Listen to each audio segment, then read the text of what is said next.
October 28th meeting of the Ojai City Council. Roll call, please. Mayor Gilman. Here. Mayor Pro Tem Lang. Here. Councilmember Rule. Here. Councilmember Whitman. Here. Councilmember Mang. Here. Mr. Montgomery, will you lead us in the pledge, please? Yes, Mayor. Thank you. Welcome, community, honorable council, and Mayor. Ready, begin. I pledge allegiance to the flag of the United States of America and to the republic for which it stands, one nation, under God, indivisible, with liberty and justice for all. Thank you. And approval of the agenda, please, or changes? I'll move to approve it. I'll second that. Any objections? Yeah. Okay, wonderful. So now we have two presentations first. First, the Ojai Valley Green Coalition to provide an update on the City Hall campus cleanup progress. Kathy, you ready? Oh yeah, you gotta get your clues from Brian there. Thank you. Nah, super. That's what he was talking. Thanks for being here. Yeah. Okay, well, thank you, Mayor Gilman, council members, and staff. I'm Kathy Nolan. I'm with the Ojai Valley Green Coalition, and I'm here just to give a progress report on the latest and the greatest. I wanted to let you know that during October, we've had 2 cleanup days in the creek, led by Scott of PAX Environmental, and Mary Newick, who's been working with the Green Coalition. And I think the first one we had about 14 people, and I think there were 10 on Saturday, just for your information. I also wanted to say that in November, so November 15th and 22nd, we are working on having 2 more, actually they're not going to be cleanup days, they're going to be collecting oak acorns and planting, and that will be with our same crew, Scott from PAX and Jerry from the Green Coalition. And we're reaching out to the different schools in the community and hoping to get that worked out. And on the same day, we're going to also have scheduled 2 site tours. So if you are interested in going or being part of any of those, you can actually go into our website, and I'll say it now, but I'll say it at the end. It's ohighvalleygreencoalition.org. And then I also wanted to report on this past Saturday, October 25th. So we had the cleanup day in the morning, it was 8:30 to 11. Then we had a site tour that actually started at 10. It was only supposed to go for 45 minutes, so we went for an hour and a half. And we could have gone longer, but I had to cut it short because I needed to be back in the conference room for the open house. And I was running late. But we had close to 40 people show up. And some people I had never met before. It was really exciting for people to come and see the property a lot. Once again, a lot of people don't even know it's there when they started seeing it, walking around. People really lit up. And we were also really fortunate to have 3 people. One of them was attending actually the tour, and then 2 other people that happened to be on the site. And so the first one was Brian Akins from Historic Preservation Commission. And it's always great to have Brian because the property's landmarked. We have the landmark buildings. Of course, the pickleball court, there's the tennis court, which is landmarked. So Brian was able to, I turned it over to him, and we talked about that in certain areas. And he was able to share and give some very important information to the people on the site tour. Then we also had Scott from PAX Environmental, and he started sharing everything about the restoration area, including about the eucalyptus that I happened to hear Mayor Gilman talking about, the 200 gallons. And, we got to share that, there's water in that creek now where there wasn't, including even in the summer in August. So it was really exciting to have that. And then as we continued our walk through the property, David White, who does the composting program, happened to be there turning compost. So I asked him if he wouldn't mind sharing a few words. And of course, people were very interested in the composting program. And like I said, I was an hour and a half, and it was only supposed to be 45 minutes, and we could have gone longer. And so basically what I did share with the people on the tour is, please come back. We're going to be having more site tours. They're open to anyone. And of course, anybody can walk through the garden at any time, but it's really fun for them to ask questions, I don't know everything, but what I do know I could share. We can always get back to them with information that we don't know. And it was just really heartfelt to see how many people were really interested in what potentially will be happening on the site. And then we had our open house that opened at 9:45 and we went to 2 p.m. And I'm just going to go through the slides real quick. Some of these were actually ones that I had last time when I was here in August. So I don't want to, I had one before this. Oh, no, maybe that was the first one. Okay. So I don't want it to be redundant, but I'll just do a quick kind of go through. But we have added, for the most part, more information to a lot of the slides. And then there's a new one at the end, which was our concept plan, which was our latest achievement on the way to the master plan. And then please feel free to ask any questions if you want to. But this is just our vicinity map, you know, where are we? Where is the property? And I'm just going to go through it. You saw this last time. This was our site analysis, like what's out there, what do we have? And then this one we've actually added more information to. There's a project narrative, our overall concept strategies about respecting the native habitat, educational and exploratory opportunities, sustainable building practices. I'm not going to read through all of this, but once again, you know, I don't want to take up too much time here. But you can see that we've gone into more depth. And I think that's the one thing I wanted to point out, that we're trying to be very thorough in our findings, so to speak, and the direction that we want to move forward in. And one thing that did emerge, actually just through the entire process, was, and you'll see that up at the top, it says protecting our native oaks, and it's all about the trees. And I happened to be out there with Jan Scow, the consulting arborist, who actually donated a thorough analysis of the trees on the site 2 years ago. And basically what we've done some breakdowns here that shows, you know, the total number of trees, which ones are native, which ones are non-native, which ones are invasive. The health of the trees, we kind of broke that down too. So I'm just kind of doing a little skim over here. But, and then if you look down at the bottom left corner, there's a plan, you know, with showing the creek going through it. And the trees that are in dark green, I've mentioned this before, but I'll just mention it again.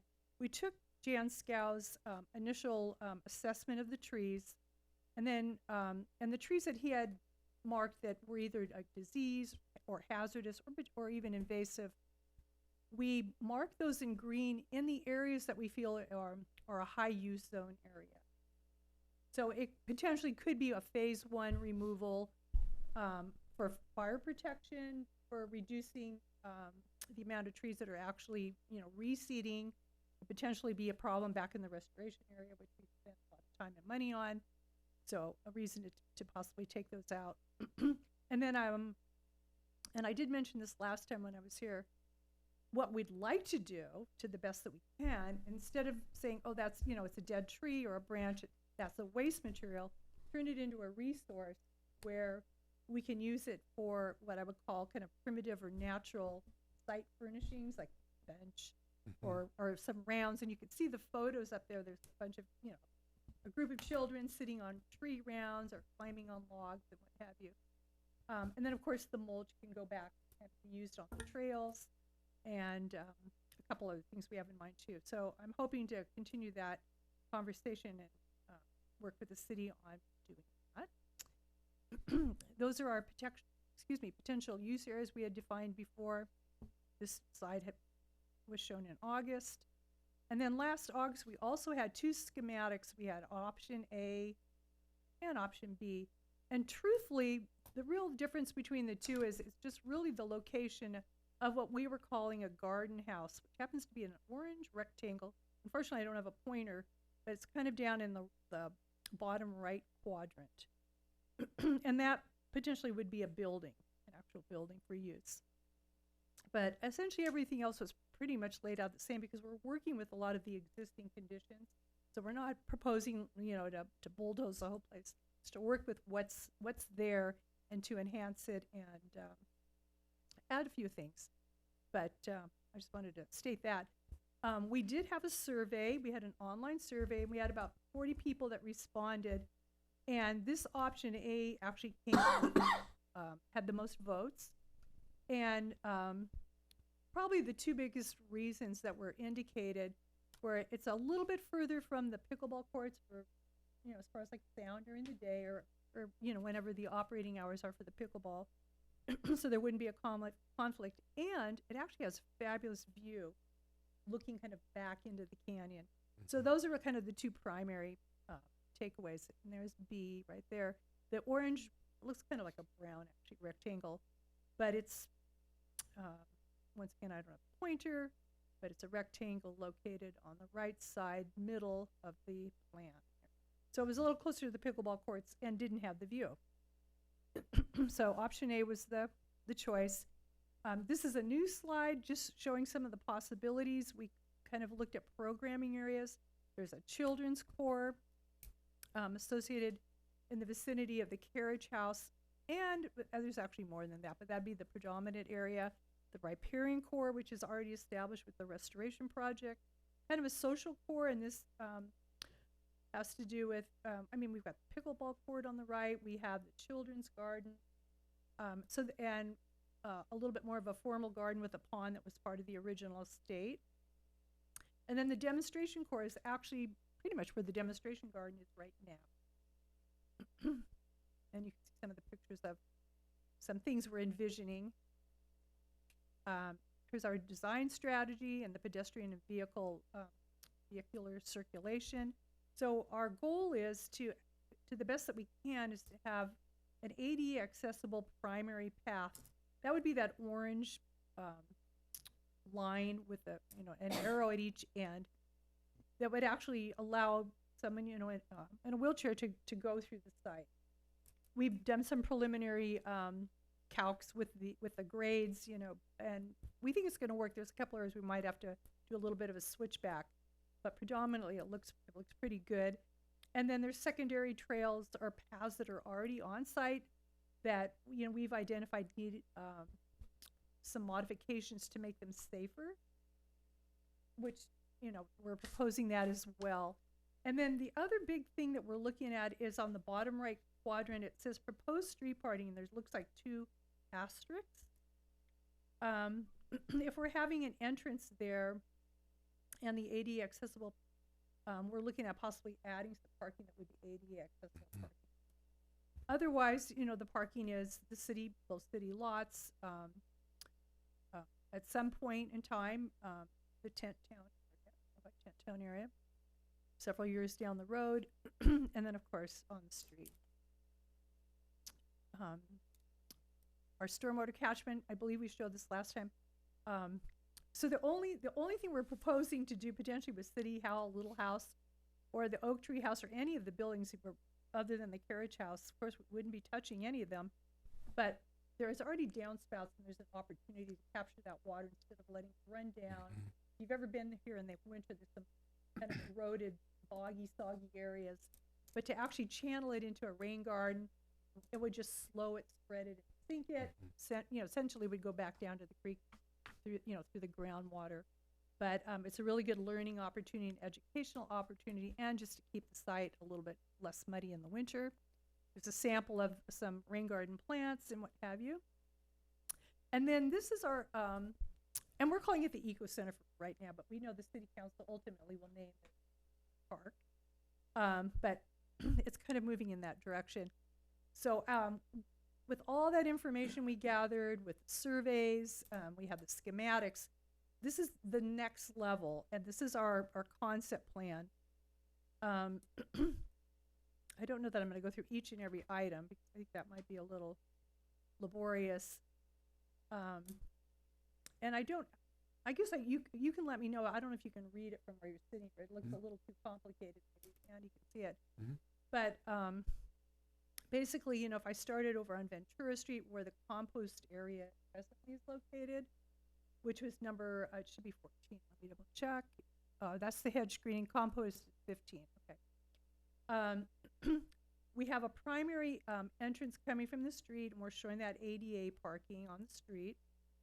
And then you come in, and there's a proposed building there. So this would be kind of a meeting workshop hall We are showing a small portion that could be a kitchen. We'll see. But this area becomes kind of a prime meeting area, and this is where we're proposing to also do like a fire-safe garden. So this is where we would show the fuel modification zones, the defensible space zones. So it becomes a big learning opportunity, and then the same thing with the planting. Once we get past it, it's a little more challenging to do the firescaping, but we definitely want to show it as a demonstration, and that would be a prime area to do it. And then if you see right in the middle of the plan where the little house is and Kent Hall, right to the south of it or below it on the plan, there's a number like 23 and 24. 23 is a restroom that we're proposing. So it's to be for everyone, pickleball players, anyone who's using the park, welcome to use it. And then you'll see a bunch of circles. Number 24, that's an orchard, and then right next to it, a kind of a community garden area with a shed. And then as you move along the path, which is actually kind of the footpath or the deer path, I guess you could call it, that's there right now, kind of following that same path. We have some carve-out areas for some children's nature-based play. There's some fabulous views. And then, of course, when you get up to the top left, which is number 1, it says flex spaces and amphitheater, and that's where the carriage house is. So basically, and I know I've mentioned this before, but I'll say it again, when we originally received a grant from the city several years ago, we were told that potentially we could use the carriage house. So we still have it on the plan. We know it's landmarked. And the big question is, or what we are proposing, we need to get a structural engineer probably to check it out. Right, Brian? To say, yes, it could be used or not. And then, of course, we'd have to follow the landmark guideline. But it's actually a really perfect location to like a children's, a little mini museum, nature center, and or for art classes could be held there. But so anyway, I'm bringing it up again. And then let's see if I went back down that trail, and I was back to the right of the Kent Hall. Little House is number 7. There's one of our rain gardens. We also have a rain garden behind City Hall because of all the downspouts. And we're looking at, once again, looking at the trails in the past. They're upgrading it. And then on the upper right, right opposite of City Hall or the old council chamber, there's a lawn there right now with 2 Canary Island date palms. And we thought, it's kind of underutilized. Everyone pretty much looked at it. But it could be in a small, like an event. So just some minor changes, but that's what we're proposing there. And of course, the restoration stays. And I'm going to point out on the bottom left, you're going to see number 28 and 32. So number 32 would be a new trail. So this is opposite the creek, on the other side of the creek. So we are looking at, and I know this is a little, would take a little work, but proposing a bridge to cross the creek, have a little bit more of a trail system, and then up where 28 is really a fabulous view. I haven't had a chance to go over there. There's also a protected native plant species there that potentially we could cordon off, have some signage. And I will say that there's an opportunity throughout the entire site to have not only directional signage, but educational signage. So it really becomes a learning park, so to speak. And I think that's I'm going to show one more thing, and then I'll open it up if you have any questions. I know this is just a report, but we also on Saturday had a survey. And these are just photos of the surveys that we had spread out. And people had a chance to come in with dots and Post-its. Some people actually wrote some things on their comments. I'm not going to go through this all tonight. I just wanted to show you what we did on Saturday. But I did want to say that this survey is actually online. And it's going to be online until November 30th. And then we're going to tally everything up until the next time I come of the survey. But it's about programming. So it's, what would you like to see at the parks? We have things like education, public gardens, wildlife habitat, children's Can you hear me too? Children's probably, maybe, no, glasses aren't working. But anyway, Mhm. children's area, I'll call it for now. Mhm. And then there's a series of questions. But, you know, like bird watching and art and, you know, children's play, workshops for adults about nature, about gardening, kinds of fun stuff. So you have a chance. I encourage you to, you know, go on and please take the survey.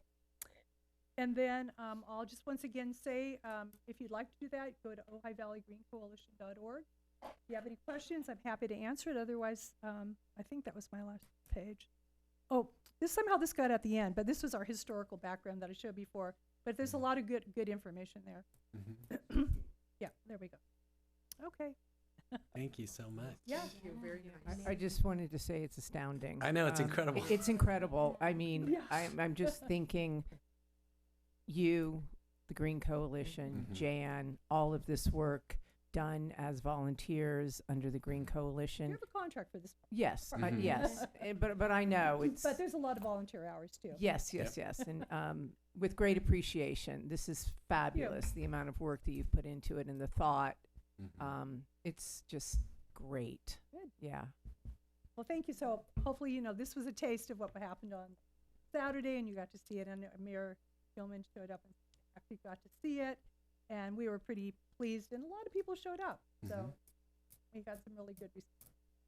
So thank you. Echo what was said. It just 100% incredible. It's going to be so wonderful to see this come to pass. Okay. Well, So- we'll keep coming and sharing and letting you know what the progress.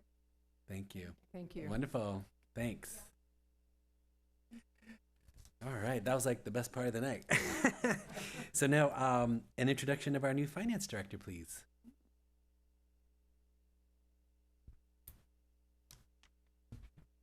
Good evening, council members. Hello. So tonight, it's my pleasure to introduce Brenda Cho, our new finance director. Brenda is a certified, come on up, Brenda. Brenda is a certified public accountant with a Master's of Science in Accountancy from California State University, Northridge, and a bachelor's degree in business economics from UC Irvine. She brings a wealth of experience in municipal finance and public sector accounting. Most recently, she served as finance manager for the city of Agora Hills, where she oversaw daily financial operations, managed audits, prepared city budgets, and ensured compliance with all reporting requirements. Her leadership was instrumental in maintaining fiscal responsibility and transparency for the city. Brenda's career spans roles in both city government and education, as well as private sector accounting and banking. Her expertise in financial analysis, audit coordination, and budget forecasting makes her a valuable asset to our city. And Brenda is committed to fiscal integrity, collaboration, and serving our community with excellence. Please join me in welcoming Brenda Cho to the city of Ojai. Yay. I know, right? It feels like the clap makes sense. Thank you, Kathy. Good evening, Honorable Mayor and council members. My name is Brenda Cho, and I am very excited and grateful for the opportunity to join the City of Ojai team as its finance director. Looking forward to getting to know the people and working with everyone here to achieve positive impacts and contributions. And I'm available for any questions if you have any for me tonight. Any questions? Welcome to the Yes. team. Welcome. Thank you. I'm sure we're going to have many more questions as the days and weeks come along. Of course. Thank you.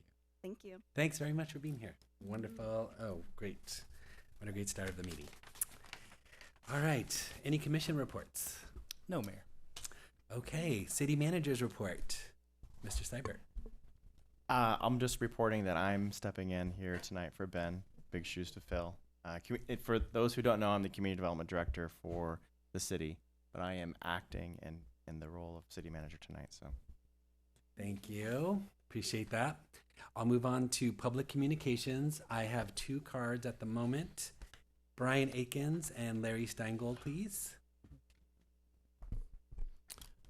Nice to note that the first applause coming was from the finance guy. Congratulations.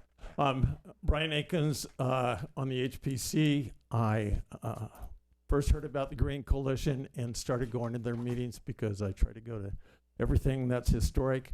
I know Kathy well, as she and I are the commissioners that actually came to council meetings repeatedly over the years, and I wholeheartedly appreciate and endorse all of the work that Kathy has done.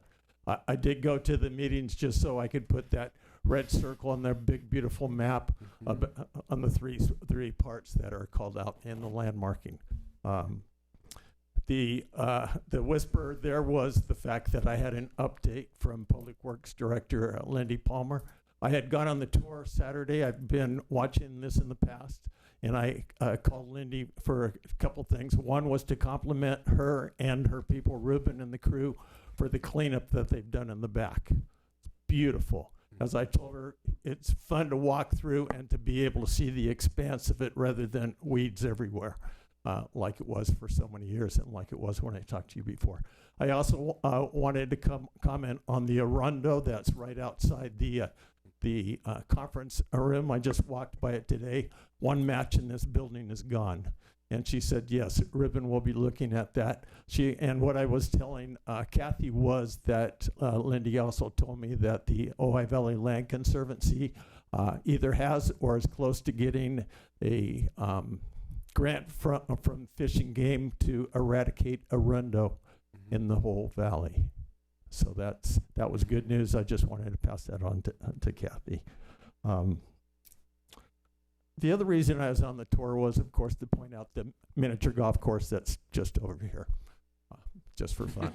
But we had a good time. Other cleanup that's taken place, I mentioned this because it's near and dear to the mayor and myself. 3 weeks ago, we were down in Stewart Canyon cleaning, helping people clean out. I saw a lot of people that were hacking the weeds, so I decided, well, I'll just carry everything that was cut uphill. And Monday I had poison oak, so for 2 weeks. But again, cleanup that's going on. Appreciate that. Appreciate Lindy Palmer and the group that are looking at this. It is beautiful. Go over and just sit and watch the pond flowing. We have a pond. We've had a koi pond for 20 years. It is the most peaceful thing in our backyard. So again, thank you all for your support and your attention, and onward. Thank you, Mr. Akins. Just wanted to say thank you. I did go take the tour myself today, and the pond was lovely, and it just was like, it was beautiful. It was so beautiful. And I wanted to mention that David from the tent town was there hauling up broken branches and leaves from down to up. So he worked a good couple of hours. And I love that it's such a community process. You know, it was really great. Is. The other thing on future tours is, in talking to Kathy, and some of you have been on it, is in that tour I wanted to get included a tour of the carriage house. Indeed. Okay. Okay. Yeah. Nice. Thanks. Perfect. Thank you. Thank you, Mr. Akins. Larry Stengel, please. Hello. Even though I'm a Red Sox fan, it's 2-1 Blue Jays, and you should have moved this evening. Oh. Okay. There's never a good night. Right. Let's hope it gets better. Okay. Yep. Thank you very much. The festivals were great. Our friends had a wonderful time here. They live up in Wisconsin, in Appleton, but it's too hot for them, so they're not coming here. But they did leave their money, which is a good thing. Please, on the internet, the free internet, nothing is ever free.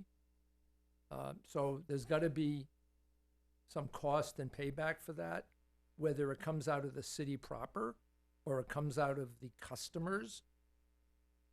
Because there's a cost to the connect. There's a cost for so is it really free? But also, if we're giving a franchise, that makes us the franchisor. So are we supposed to get a piece of the action?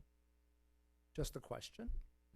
I mean, cities do profit on these activities.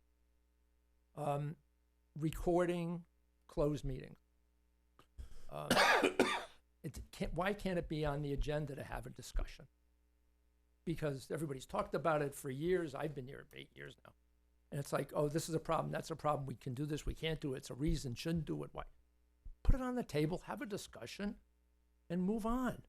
I mean, if they can record in San Francisco, which is probably crazier than here, there's no reason why we can't. So, anywho. Yeah, just a couple of responses. Most people now consider the internet to be basically, a utility. So as we pay for lights for the street, so that will come up. So those are very good questions. Right. Very, very good And I'm not- questions. And it's not that this is better than Yeah, for wireless, sure, for sure. but it's a fiduciary. You need to Mhm. Right. How's it going to benefit the citizens to make you all look good? Right. So we're gonna have a discussion, a town Okay. hall, an hour meeting to discuss broadband. But I also Can I claim my time back? I know. So I'm sorry. Did I That's take okay. your time? I thought you were done. Are you- No, I'm not You're done. never done. Okay, No. Oh, sorry. no, I 3 am done. well, let's not have too much of a conversation right now. Yeah, but that's my next Mhm. question. You have speaking on the agenda, you talk about it, you discuss it, then you vote on it. But there are other people in the audience who go, oh, wait a minute, that's a good idea. I should add on. I can help there. Why can't there be a second time to, and maybe have more? Now, granted, it can't be on everything, but maybe test it on a few simple things. Mhm. See if there's a real dialogue, people care. And the other thing, and no disrespect, can you abstain on everything without explaining? You Robert's guys- Rules of Order. Robert's Rules of Order. I'm just I just don't want to curious. have a big gigantic conversation right now. Thank you. I please. The answer is yes. yeah, but I don't want to have a big conversation right now. Okay. People are asking. So. Yep. Okay. Anyway, thank you. Have a nice evening. Thank you, Mr. Steingold. Anything online? Yes, Mayor, we do have one raised hand in Thank our you. hybrid model. And our raised hand is from Zoom user with the name Zoom user. Okay. You have the ability to unmute, and if you'd like to state your name, you may Great. speak now. Okay, my name is Anita Hendricks, Um, and I have several things. One is, I thought tonight, somebody told me they were going to be discussing a park near Mallory Way. Is that correct? Not tonight. Okay, thank you. Next one is, it would be really nice if at every meeting we could have an update on what's happening with the trolley. Some of us are very concerned. I don't know if you do that kind of thing or would consider it, but it would be nice. Third item, trees. They were talking about removing trees. I feel that we need as many trees as we can get. For one thing, it's really helping our climate, and it's important for climate and for aesthetics and for all sorts of things. So please, please, please, try not to cut down trees. Mhm. And also, if you do leave, they say, I was reading that if you leave the stump, there are still critters that use the stumps, and so it's actually beneficial for the wildlife. Third thing is the Boyd Center. They have some wonderful programs there. They have a wonderful senior program where they have games and puzzles and billiards, and they have excursions, they have hikes, they have visits to various interesting and scenic places. That one of the things is that the excursions tend to be a little on the high side sometimes, and I'm wondering if they could have some kind of a scholarship for people of lower income. But overall, I just want to say thank you all for allowing us to have this wonder resource in our community. There's a great gymnastics program and other sports activities, but for seniors, there's really some cool things going on, which is what I was trying to emphasize, puzzles, etc. So thank you all, and I hope other members of our community partake of what's available there. Thank you. I appreciate that. And just to point out, the meeting last week, there was a nice report out from the city manager on the trolley, and also this body acted to increase the benefits for our trolley drivers to attract more drivers. So in the works, yes, but thank you for bringing that up. Anybody else? No more, Mayor. Okay, wonderful. Thank you so much, guys. Yes, go, please. Oh, do you have something to say? Oh, yes, bring your card up. Yeah. Thank you. No, good. Thanks. Nope, I was being too speedy. Okay. Not at all. Thanks for coming. Got it. You made it. Good evening. My name's Adam Smith. I'm here to discuss the conduct of the Ventura County Sheriff's Department here in Ojai, specifically the conduct of Sergeant R. DeBlau, badge number not provided, and Deputy Castellanos, badge number also not provided, on the morning of Saturday, October 25th. Between 9 and 9:40 a.m. on October 25th, I was riding my bicycle to complete a DoorDash delivery. My drop was in the 200 block of Ojai Avenue, so I moved onto the sidewalk and pulled out my phone in order to figure out which suite number I was supposed to deliver to. I reached the end of the block and decided to park my bike near a parking lot in order to approach my delivery on foot and this is when I acknowledged Sergeant DeBlau parking and exiting his vehicle. Sergeant DeBlau said hello to me, and I replied, "Hey, what's going on?" as I continued to conduct my business. Sergeant DeBlau says to me, "You were riding your bike on the sidewalk while approaching my path." I replied, "Oh, okay, my bad," while passing Sergeant DeBlau, and it's at this point he decided to grab me by the back of my collar. DeBlau asked me where I'm going, and I replied to finish my delivery. "Why are your hands on me?"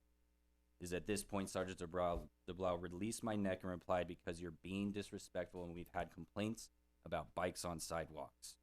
Was unaware that disrespect and complaints were crimes worthy of being assaulted, but it is at this point that Sergeant DeBlau asks for my ID and begins my detainment as Deputy Castellanos comes pulling around the corner for backup.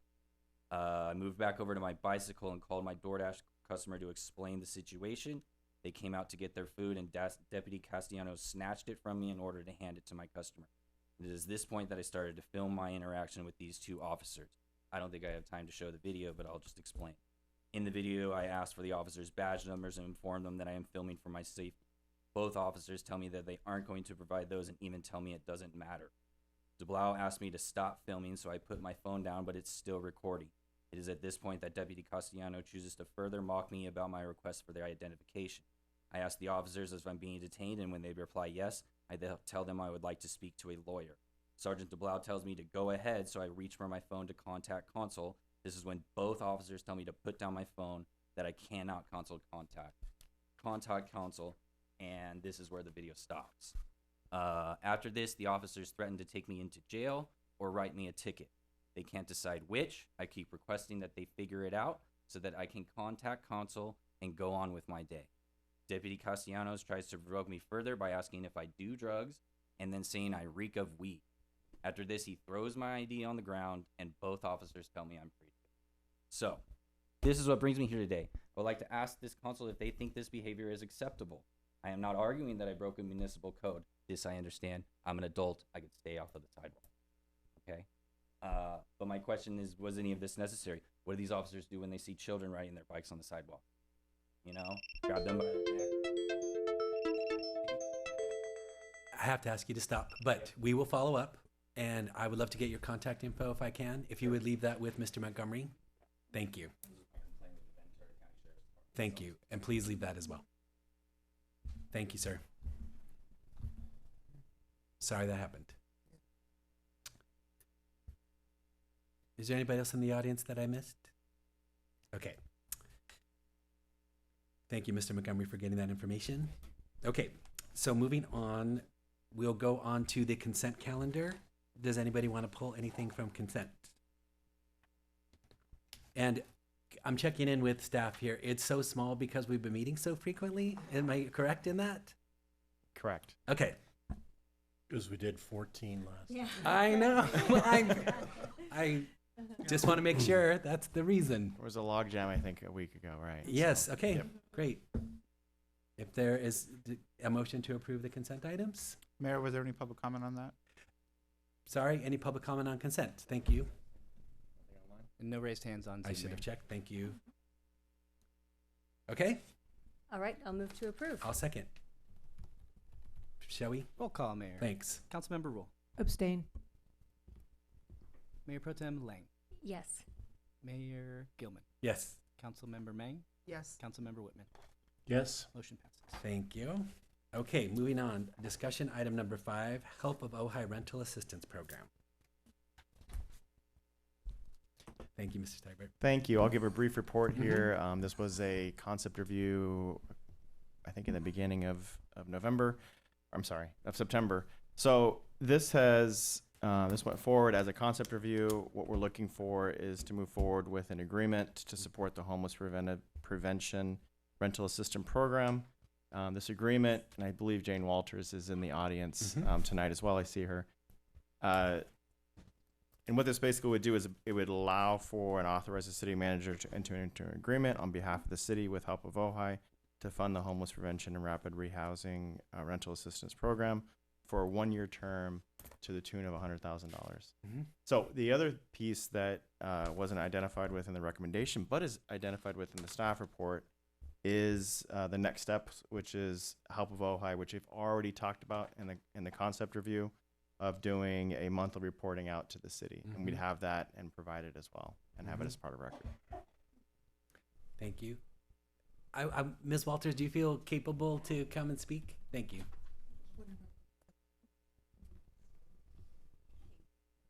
On this item? Okay. Yeah. I just didn't know. Oh, yeah. Okay. Ms. Mang was asking, you certainly can go if you wish.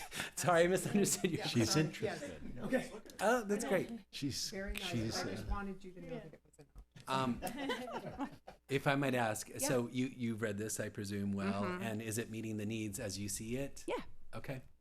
I think it's more a ensuring it's what you guys want and kind of ensuring that whatever requirements or limitations you guys want on this funding is very clear to us. I think I addressed this last time, but we've done this for a long time. We've had various sources of funding that have had different limitations and requirements. So I think, we're happy to move forward with whatever you guys are requesting. But you see this as written, useful? Yeah, absolutely. Applicable, yes, absolutely. relevant? Okay. And I think you and I spoke about this, but we just finished our HAP grant, which is our county funding, which was $50K. So we effectively have $0 in rental assistance. Okay. Any questions for either? I Yes, just please. have Go. one thought. When they're facing eviction, is there like restrictions? Like, are they facing eviction because they violated what the lease was? Did they have too many people they didn't maintain? You know what I mean? Right. Like, are they breaking some sort of a rule in the Some sort of lease? rule that Yeah. they So agreed. what we require is a pay or quit. And so that's the notice given from the landlord. So that is because you haven't paid your rent. It has nothing to do with breaking rules, et cetera. So that's the tool we use to determine the at-risk of eviction piece. But if I understood you correctly, in some conversation, I mean, just to try to fill in, because Maybe. that's a Yes. valid question. You are assessing this candidate before you to say, is this a person that is experiencing something short term that this is going to help them be on their feet? This is not something that's chronic or something. Right. So we look at sustainability, right? That's a big part of how we process applications, who is awarded. So we're looking at a timeline in which there is, and I think it is in the paperwork you guys received. We're looking for like a life event, right? Something that has impacted a household's ability to pay their rent. Otherwise, though, they would be considered sustainable. And that doesn't mean there's tons in savings. People are still on the cusp, but they're at least still making it, right?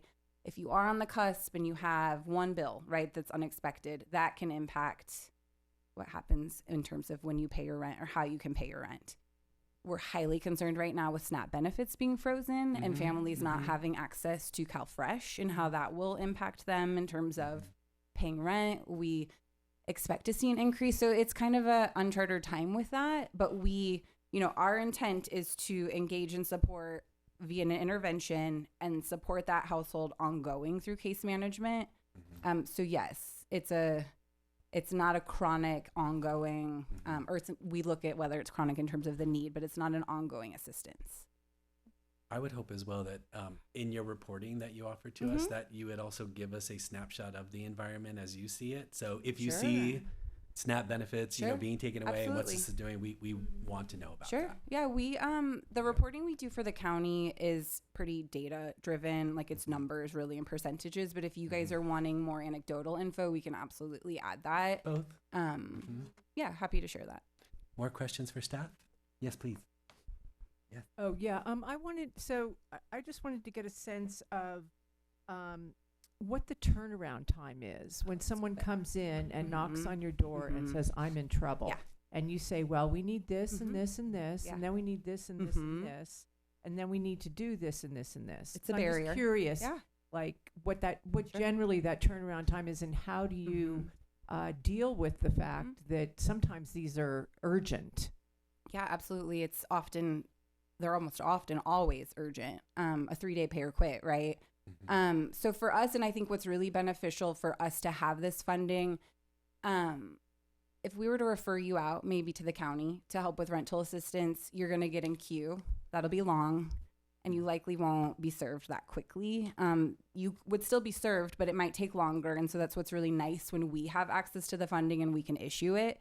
So we will turn a check out, within 1 or 2 days. we do require paperwork, right? We have to have the landlord sign documentation. We are looking through bank statements and looking, reviewing your case, right? But in our practice, we understand it's urgent, and therefore case managers, when they get these applications, it really is like you're dropping everything else you're doing and focusing on this, because we know this could be, the thing that makes someone homeless or not. In terms of the paperwork load, I would say, again, depends on the funding source, right? And what is being required of us. But we are going to do our due diligence always to really deeply investigate and ensure that there is a need. We absolutely, as trauma-informed staff, do not want to make this more difficult for people. And I would say, if anything, really serve as the supportive person who will help kind of get all the paperwork and get the things that you need in order to move forward. But we're super conscious of that, and we understand, it's difficult, and it's difficult even to say, I need help with this, right? Right. And so I will say, we're prepared for that, and we know what that looks like. And so I have, faith in that, and people feeling comfortable coming to us for that support too. Great. We definitely don't want to make it harder for people. Right. So what I'm hearing is that you understand, and it's a balance, and you are able to get into rapid response mode when you need to, and you will. Yeah. And we did not make it too difficult to basically help people that are in crisis. Absolutely. Because these one-time events are things that just drop in your lap. Okay. Thank you. Absolutely. Thank you, Ms. Roll. Anything else for staff until we go to? Yeah, please go. One of the reasons. Thank you. So one of the reasons that we're doing this is that it's part of our housing element, right? It is. That's good. I'm just wondering mechanically, how did that get into the housing element? Was that something that HCD asked for? Was it something that you brought up with a prior city council, or how? So the way in which it folded in from the fourth and fifth cycle. So it was already a part of the fourth and fifth cycle. The interesting thing is it wasn't specifically identified the metrics by which it was going to be satisfied. So here we're actually meeting that metrics. So I get to report out through our APR leaning into 2026 that I think it's program 18 or 19, one of the programs that we have here. Let me just check here. 16. So program 16, I get to report out that, guess what? We've checked this box as one of the 19 that we're obligated to follow through with. And that gets shelved until we work towards, we're in the housing cycle 6 as we lean into 7 coming forward. So how many cycles are we going to go through before we're it's run the infinite. whole thing It is again? infinite at this point. I mean, It's an cycle 8-year cycle. every 8 years Yeah. it comes forward. And Yes. where are we? How many years into the current? So 2021 is when it went forward to city council. 2028 is when it bookends, and then we start the new 7th cycle in 2029. So 2027 is when we're going to start seeing methodology and all those fun things. Sorry, I'm getting too much into the housing that's great. element, but it's just education. That's a good question. I just wanted to put it into context. And then for Ms. Walter, you mentioned the reporting that you do, and as opposed to the data-driven, I am interested in the anecdotal, Okay. so that we understand who it is we're helping. Sure. Not, I understand you, I'm assuming you can't No. give us personal Correct. details, but you can give us We can share stories. Yeah. situational details. So we have a tool that does exactly that. We report 2 things to the county every month with the funding we did have, and it includes like a narrative, right? Like tell us a success, tell us a challenge. If you haven't issued any funding, what's going on? And we just intend to do the exact same thing with this, if that's what you guys want. Okay, I think we do. Cool. great. Yes. Yeah. Have you ever I'm sorry, I did this last time too. Have you ever denied anyone? Yeah, absolutely. Okay. Yeah, absolutely.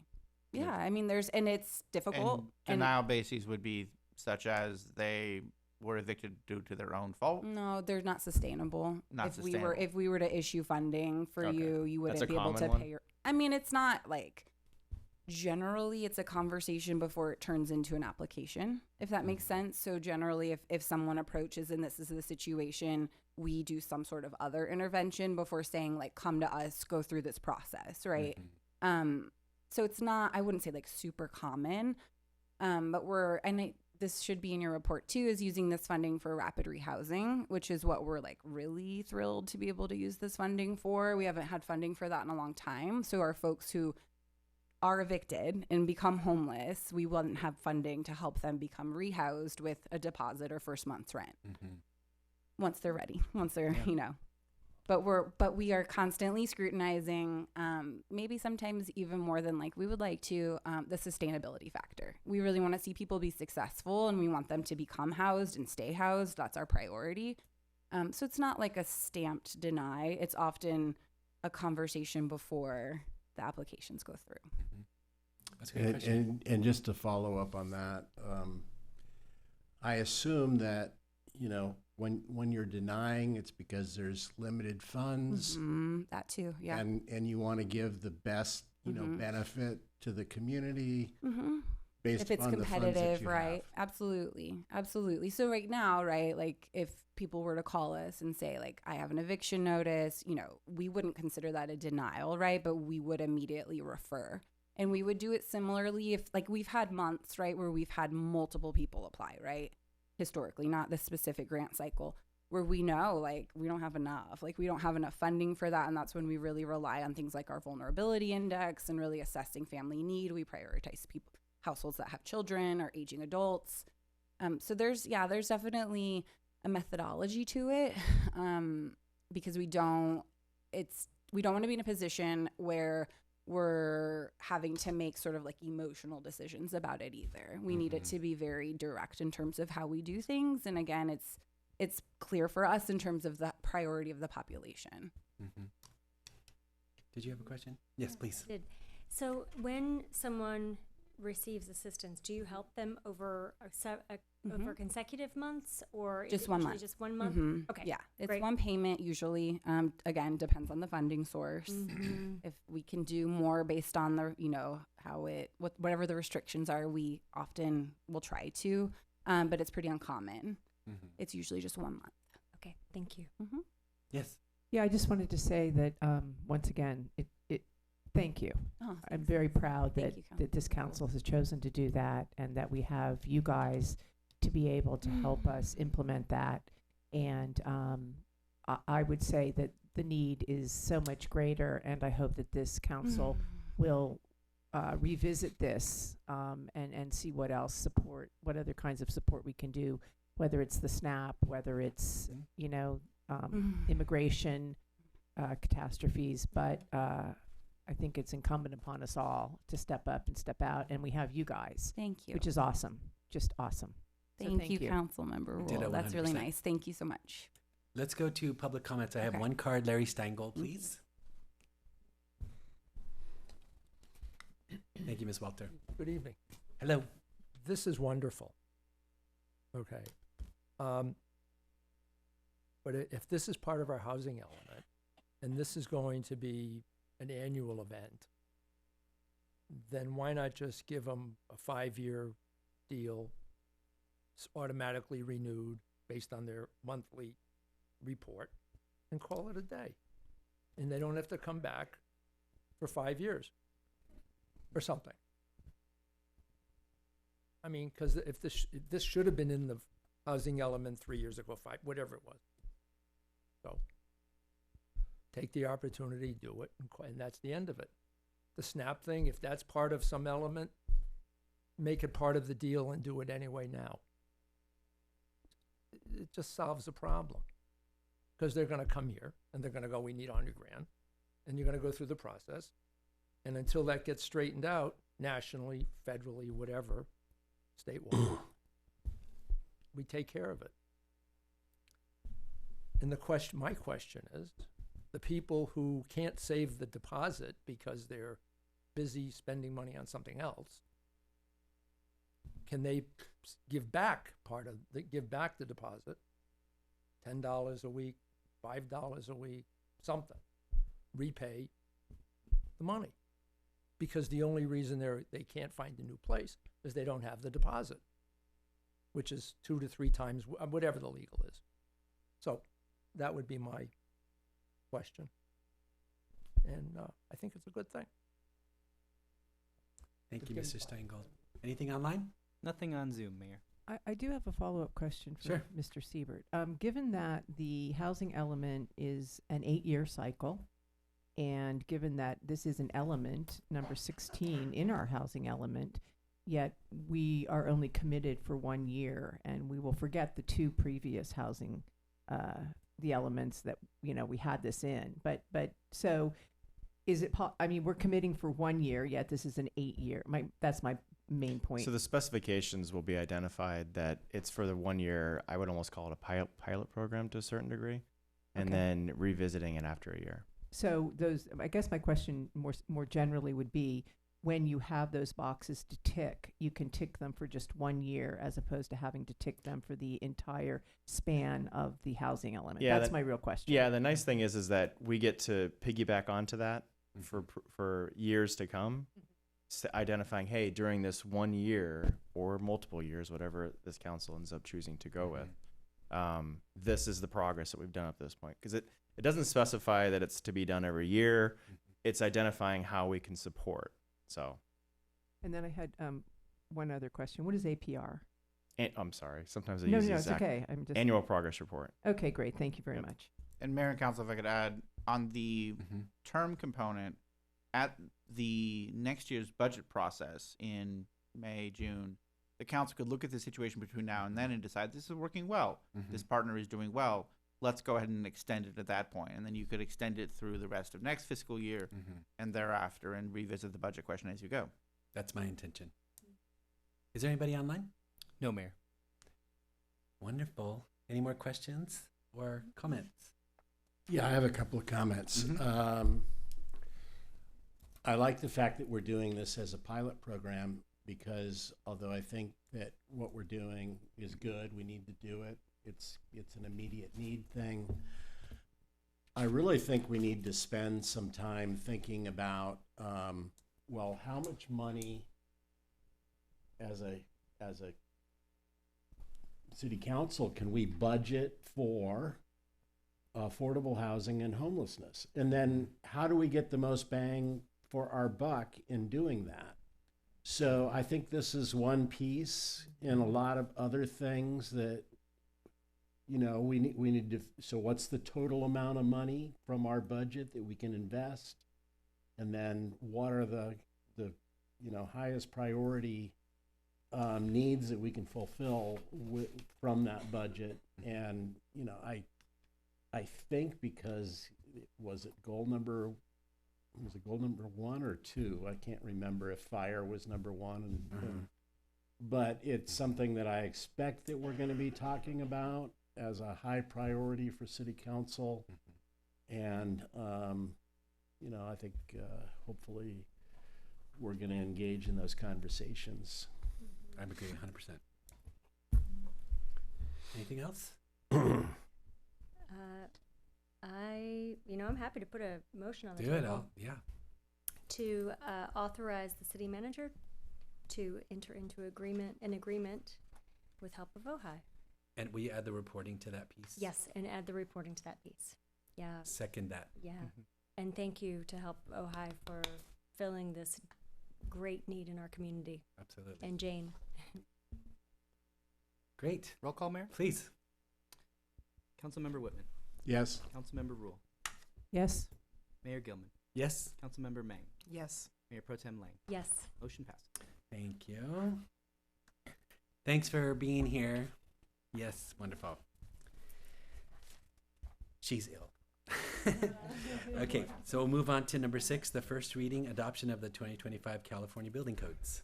Mr. Seibert, please. Thank you. I'll provide the introduction. I do know that I have Myra should be on. Can you double check with that? Not on, Mr. Seibert. Oh, not yet? Mm-mm. Okay. And then I also have Eric Simonson, our building official here, but I'll give the introduction and then open it up for questions and we'll go from there. So, good evening, everyone. I'd like to provide a brief summary of what is a pretty expansive code, obviously. and it relates to really wildfire resiliency. And then I'm summarizing updates coming into. So we had the last update in 2022. We're looking at the updates for 2025 for our building code, and those will be going into effect January 1st of 2026. First, from the local level, the Ojai Municipal Code already includes really a kind of a strong requirement for Class A roof coverings. And really what that means, if you drill it down a little bit, is when there are existing structures that require modifications that are within the 10% rule, that requires the Class A roof to be basically replaced with a Class A roof. The state requirements identify a 50% threshold, which is obviously less stringent than what we have within our code. We're taking that forward from the 2022 and reapplying that to 2025. So it's not necessarily a change. It's just saying, hey, that standard continues to work. We're moving forward with that standard for the 2025.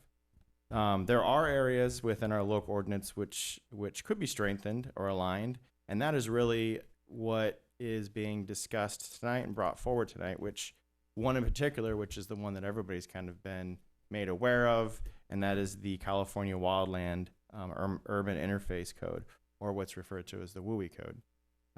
Specifics to that local code explicitly include things such as detailed vent requirements, mesh size limitations, prohibitions. Mr. Seibert, are you speaking about number 7 or number 6? I think number 6. Wait, hold on a second. Which one am I talking about? Yeah, I think you're talking about 7. No, this is This is this is building code. Yes, this is building code. Okay. This is building code. Okay, great. The next one is also within that same framework as well. Thank you. Yes. Okay. Okay. So, Same continuing. No, Continuing. Thank you. Sorry for interrupting. And I know Eric can certainly speak to some of the details as you may have questions. Some of those other requirements are speak to eaves, soffits, underfloor enclosures, and then obviously provisions, or maybe not obviously, but including within these 2025 regulations are provisions addressing accessory structures and decks, and that really relates to distance requirements. So from a summary standpoint, the 2025 California Building Code introduces significant updates aimed at enhancing sustainability, fire resilience, and safety. These updates include mandatory heat pumps, strong ventilation standards, expanded solar and battery storage requirements, electric-ready infrastructure, enhanced fire resilience standards, updated seismic design, as well as the hard work that this body went through that got adopted in August, which is the adaptation of the flex path provisions, which were recently adopted. So it's taking those provisions, which got adopted as a part of the 2022 standards, applying them for the 2025 moving forward. So all that stuff is covered within what we're seeing as a part of this ordinance for first reading. So in summary, these changes reflect a broader statewide push towards really kind of electrification, safety, sustainability, and then obviously the wildfire resiliency. So with that, I would ask for that this introduction to the ordinance adaptation for the 2025 California Building Code be introduced, and then obviously there would be a second reading. So at this point, I'd open it up for questions.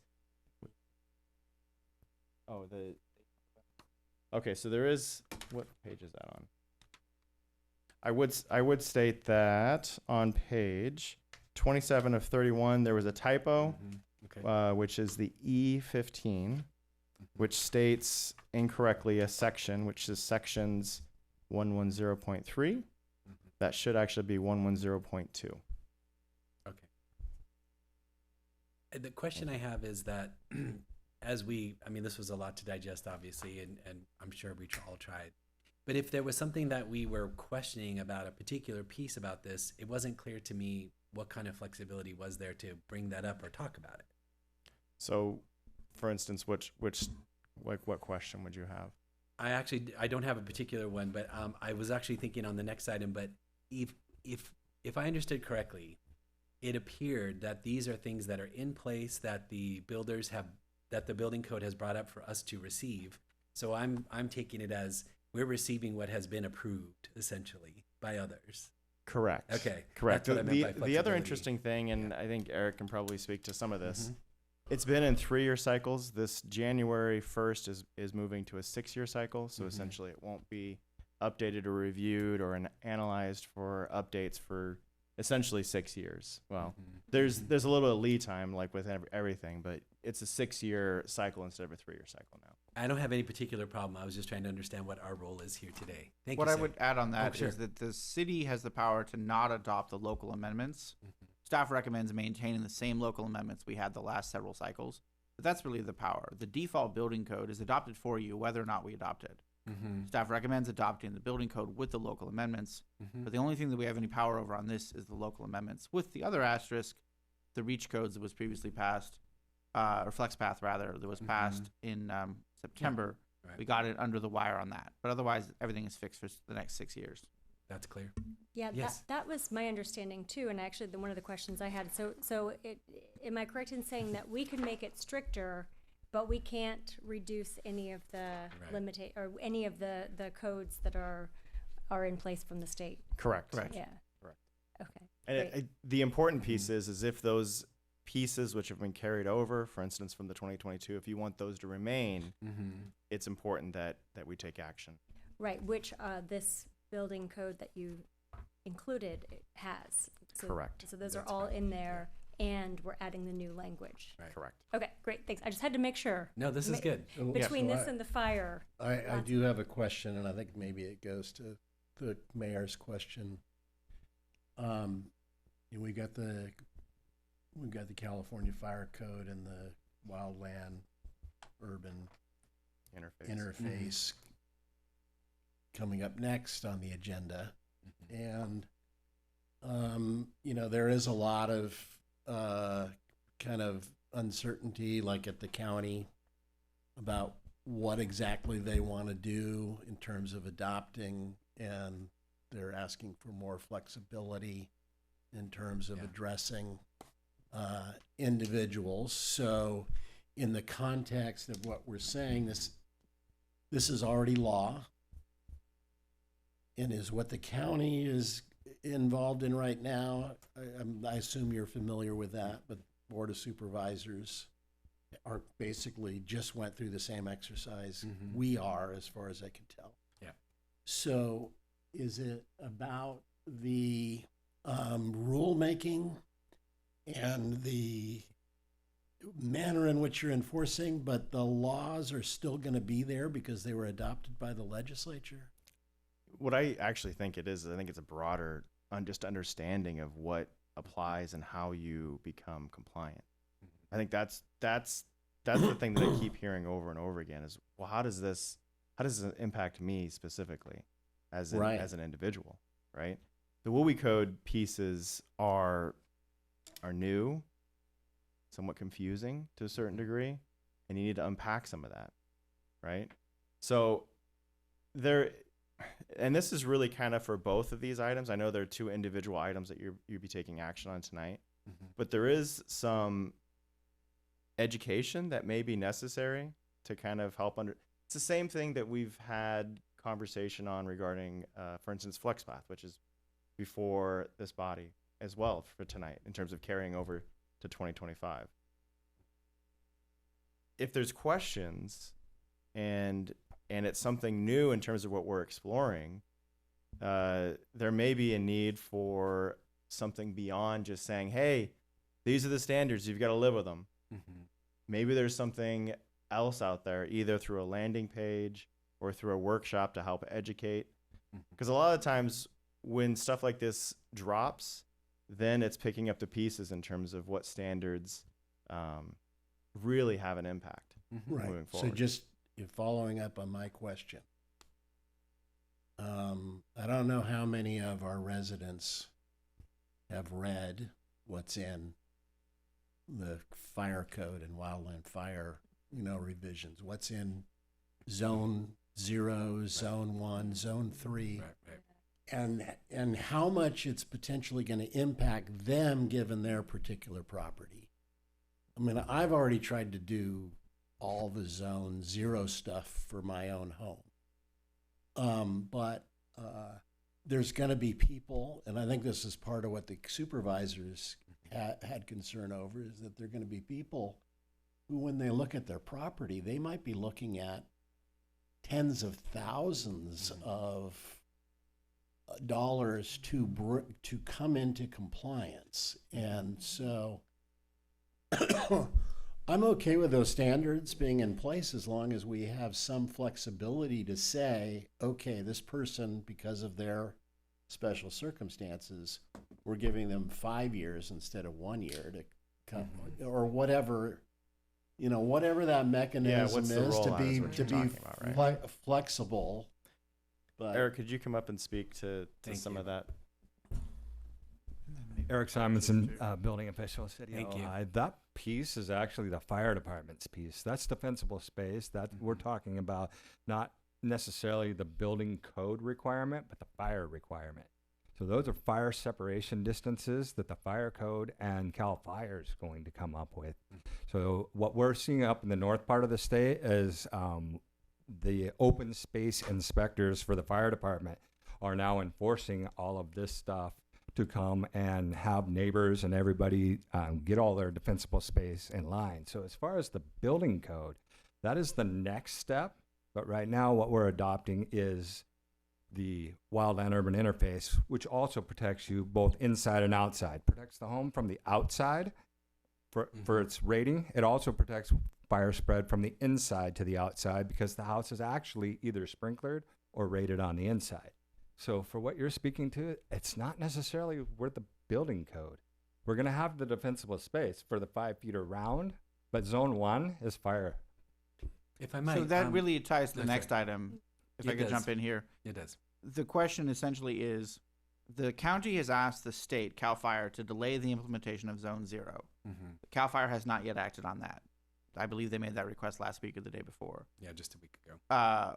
CAL FIRE is receiving those requests from a number of agencies around the state, as the reality is Zone 0 is both unfunded as to the requirements for the fire departments to inspect, and to then unfunded as to the residents and the business owners and the community members and public agencies.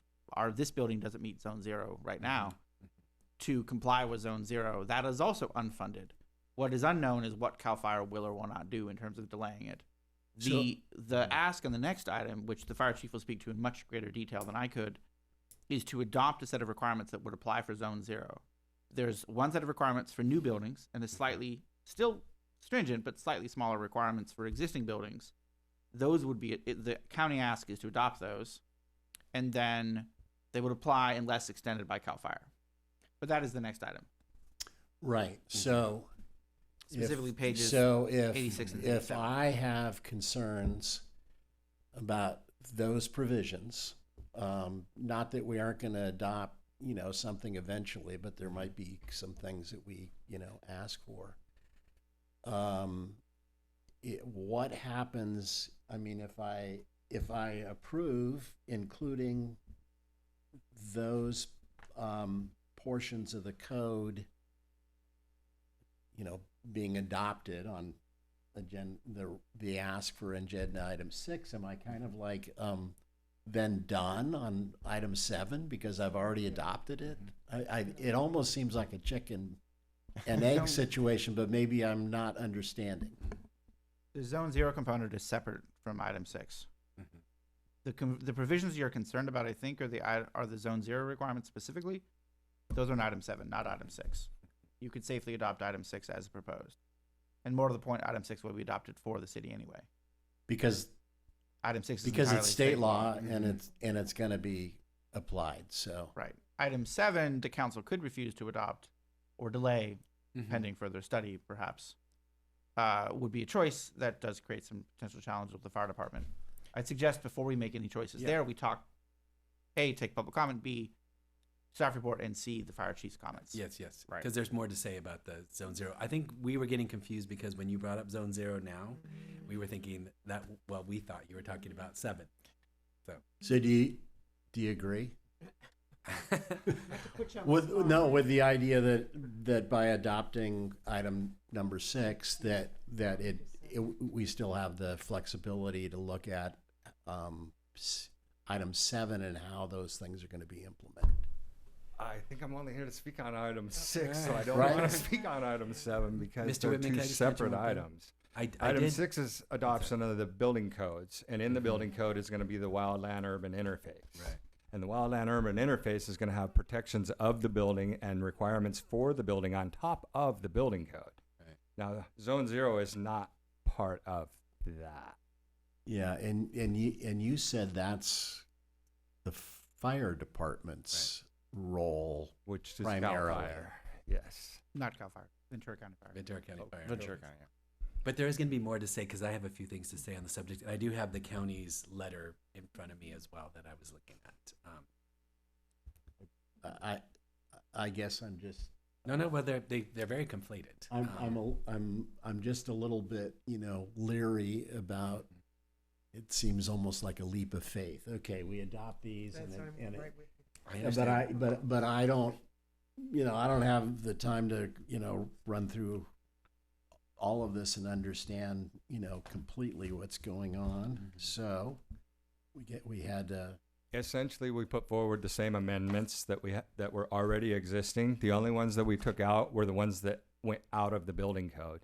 Chapter 337 of the residential code went away, completely went away. So I had to strike all of your amendments that spoke to that. So I struck all of those and then and you'll see in there, I led to Chapter 5 of the Wildland Urban Interface Code, which is where everything from 337 ended up landing.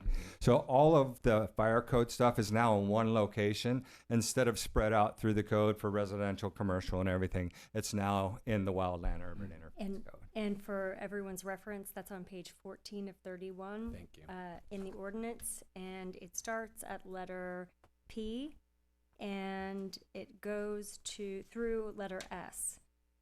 And there isn't zone zero. Zone 0 is not a part of this one. It's a part of the next one, but this one does have things that you mentioned before, like the fire retardant treated wood shingles and shakes, and exterior windows and glazed doors. So those are all the items that lived in 337.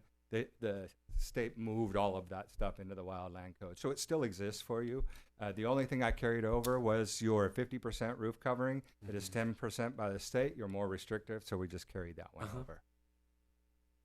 And as you pointed out, our flex path is in here. So the places that we are exceeding are there. Otherwise, we are taking what has been already adopted. Okay. Correct. Yeah. And the other element where that's seen is on page 19 of 31, Thanks. section Okay. 12, Yeah. where we simply adopt the fire code as is, updating from 22 to 25.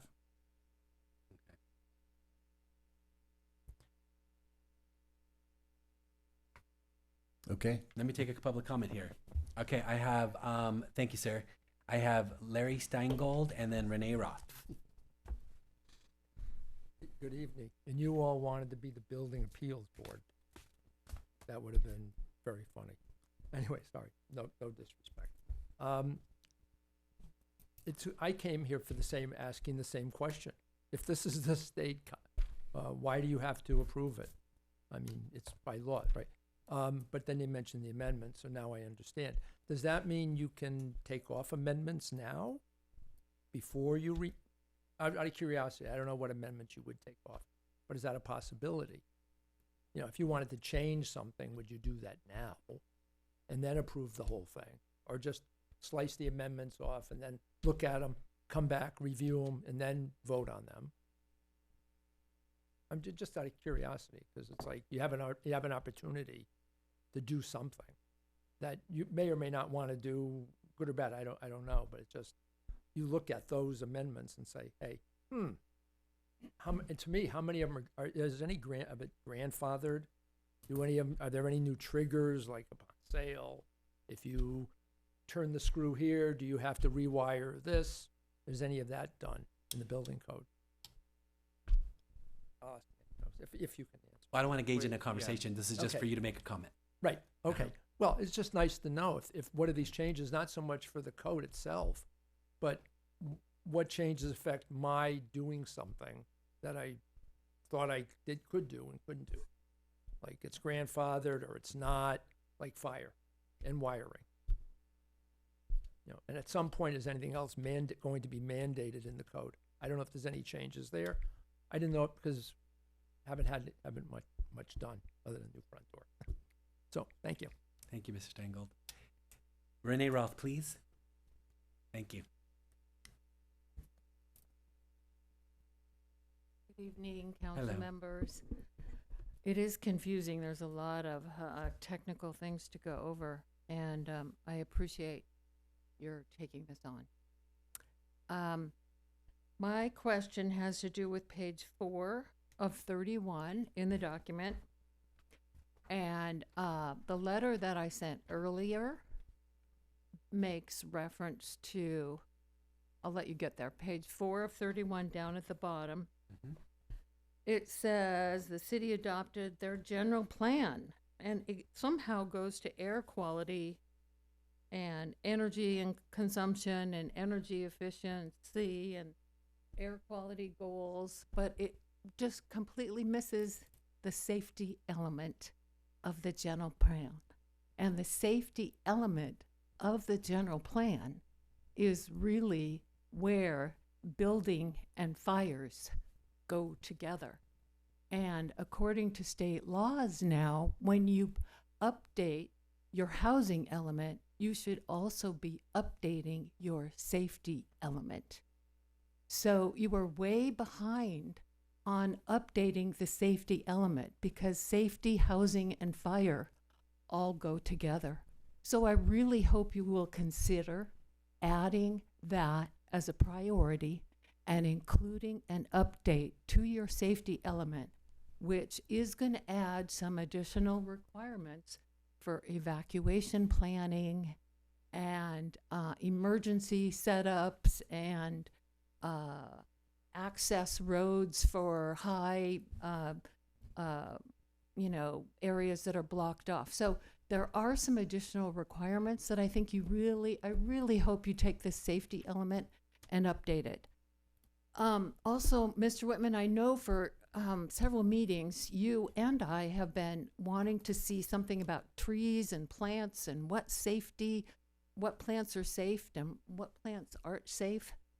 And I really do think, as Lucas was saying earlier, adding a page that has information on it that's educational information, such as the fencing materials. If we are not allowed to do wood fences, what are the options? Let's put some pages out there that show the fencing options. Let's go out there and show the fire maps and let people know when they're in these hazard areas, they're going to have some vegetation management requirements that Ventura County Fire is going to be enforcing. There's a big educational leap, and I'm glad the Fire Safe Council is on board, and they're going to be putting a landing page together. But this is a chance to put the building and the fire and the safety and Thank you, Ms. Roth. Anything online? No raised hands on Zoom, Mayor. I did have the similar thought, which was to Ms. Roth's point, that if we put together, assuming this gets approved, really easy, digestible information for our community, that would be wonderful.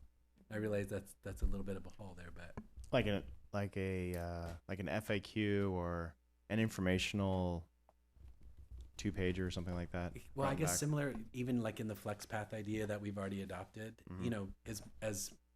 as clear as we can be to the community. Boy, I would just love to do that so that everybody. The landing page piece has been relatively successful from that standpoint, because then everything just kind of lives within that area, and you refer individuals to that. That's what we're doing right now. But I think going to Mr. Whitman's point earlier, the more we get to the home hardening with options and we look at those things, I know the Fire Safe Council will at some point even offer recommended vendors and all that kind of stuff. So the more information we have there, the better, it seems to me, where people can feel less confused. Collaboration. Yeah, collaboration, yeah. Yeah, Yes. I had a question about that too, and that is that it looks like the code books are pretty expensive. Is there an online format where folks can look? Okay, there is. Okay, I'm seeing a nodding head. Okay, yes. Okay, great. Yeah, I think that would. I mean, then also we will have our own set here that people can come and use. But great, thank you so much. I was like $1,600 for. Yeah. Okay, thank you. I personally would not want to revise any of the things we have brought forward at this meeting today. So we've brought them forward through a lot of labor, it seems to me. So if we're happy with what we've done and the rest is from the state down, then I'm not sure what the conversations are for number 6. But I think I agree with that.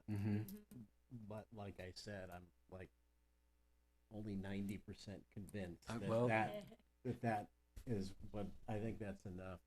Because you had 100 pages to digest. But I think, I guess I'll ask this question. For any provision that we become aware of that we decide is draconian, we can look at that and see if there's a path to lightning enforcement or whatever it is. On a case by case situation. It is on a case by case. On a case, but that's what I'm saying. On a case by case basis. With a hell of a lot of factual development we don't yet have. We can take a look at any particular situation. I don't even know that there's anything in those codes that I would be upset about. But I just. Well, here's what I would say. So, through the 19 cycle and maybe even leading up to 2022 cycle, if we're looking at, like, for instance, BAB and what they've looked at in terms of appeals through the building officials' determinations, that tailored off leading into 2020, where I haven't really seen where there's been confusion or outcry regarding the way in which the standards are being either interpreted or enforced. So I think there's already flexibility built into the standards themselves, because if there wasn't, I would think we would have a lot more appeals going through BAB. That's interesting. And I assume then that the building industry and consumers have all had the opportunity to comment on what the state was adopting, so that all of this stuff has been vetted. I would turn to Eric as to how much vetting. Annual process, 3 years. Yeah.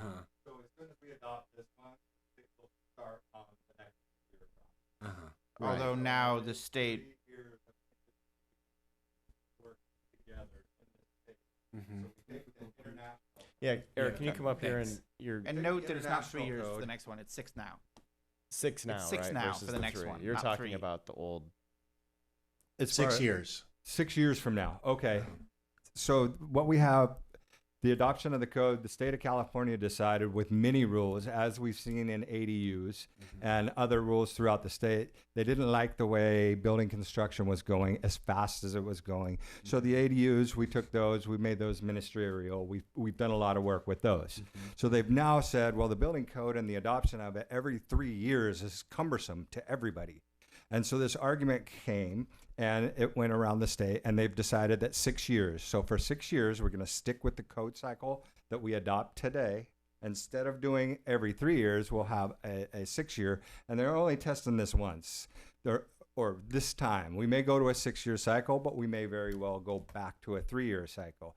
As far as amendments, there aren't any that are allowed, and then unless they're life safety, or you can find that there is some harm that's going to cause your community, you can go back to Building Standards Commission and make your arguments then. But as for the amendments we're bringing forward, those will be in effect for 6 years. I understand. And just to piggyback on what Eric just said, the standard by which we took forward the previous flex path is the same standard and process we're taking forward again. So it's going, once the second reading comes forward, then we'd also be doing the same thing, taking it to the Building and Standards Commission for their sign off, and then Energy Commission as well. So, and the flex path components are the exact same as already adopted under the legislative exemption for the specific timeline with the one typo correction. And I'm hearing you say, and I'm very happy for this. Every time the community needs something like a workshop or some community exposure to clarify, I'm hearing you say you're willing to do that. I've been willing to do it in the past. Yeah. So. Well, I don't want to make assumptions, I guess, but I'm assuming that when a need presents itself, we'll meet the need. Sure. Yeah. Yeah. And we can also post explanations, written explanations, as opposed to. I think on the, our website. Look, on the landing page, I'm not going to sit here and pretend that it's going to be only these little tiny things, right? Right. Like it's one of those things kind of evolves as the need suggests. So Can I try to sum up here? Sure. Basically, we are adopting things that are the California standards, which we don't have any choice. Yep. And the other things that we're adopting are things that we've already adopted. That's it. And so, and we are saying that it might be confusing to people, but of course, all building codes are confusing to people. So there's nothing new there. Well, I am being a little bit flippant here, but it's not unusual for people to come in and say, I don't understand this. It takes help. Right. Yeah. So am I understanding where we are here? I think that's exactly Okay. what I said. All right. So that's where we are. Great. Okay. Let's move forward if we could. Thank you. Wait, is that a motion? Is that the motion? I'm not going to make that motion, but somebody can. So I'm happy to do it. So that the city council introduce ordinance number 25, I'm seeing the underscore there, to adopt the 2025 building codes with amendments to chapter 1508 of the municipal code. Is that sufficient? With the typo correction, yes. With the typo correction. Thank you. Yes. Thank you. All right, I'll second it. Okay. Anything else? All right. Ready for roll call, Mayor? Yeah. Mayor Pro Tem Lang. Yes. Mayor Gilman. Yes. Councilmember Rule. No. And the reason for the no is that I voted no for the flex path, and the other things have already been approved. So actually, I'm going to change that to abstention because I think I abstained on that one on the flex path. So thank you. Councilmember Whitman. Yes. Councilmember Mang. Yeah. Motion passes. Thank you. All right, on to number 7. All right, take a deep breath. Yeah, I know. This Yeah, I know. Nick, I'm sorry. Hold on, Nick. I'll introduce it and start it, and then we can have the Q&A then, okay? So I've got. Well, Nick, come on up here just real quick. Hi. Hello. Everybody. Nice to see you guys. Good Okay. to see you. I'm going to start off first by sorry that prevention's not here. The original schedule was the 18th of November, and we moved it to the 28th, and we were double booked. So the fire marshal's at a Cal Chief conference, and then Ryan Cry, who's going to speak tonight, has another speaking engagement. So you want me to go over kind of what the gist of it is? Because, again, I think it's, You can. I'll help it's very fill in the similar to what you blanks on guys this discussed. Some of the stuff's already adopted, whether we want it or not. Mm-hmm. And then the 3 things that we're going to discuss tonight are the more stringent things that need to be adopted individually by each city if you guys choose to do those. Is that fair? Yeah. Or do you want to go over it? Mm-hmm. I mean, I can briefly go over them. Okay. I'm going to lean again. I'm not from the prevention office. I'm a division chief in the Mhm. operations side, so we lean on our subject matter experts. Having prevention here, I knew it'd be awesome, but I'm going to lean on Lucas and Matthew for some of the legal stuff. And So try the- to answer the best I can with what I know. Yeah, to Nick's point, there already is that fire district code that has been adopted. These 3 pieces that are being discussed tonight are at the discretion of this body. Meaning, if you adopt them, 1, 2, or 3, all 3 of them, or 1 of them, or 2 of them, that is up to this body. That is up to the discretion. Every jurisdiction within Ventura County has that authority, right? Can I stop you just to be clear? So we're talking about in the big document, pages 61 and 62, or pages 1 and 2 of the staff report. We're talking about the automatic fire sprinkler systems For all occupancies, For all yes. occupancies. Which is Article 3, Section 903. Thank you. The fire flow requirements, and then the combustible fencing. Those are the only 3 things we're talking about today. Those are the only Okay, 3. Thank you. Correct. Good.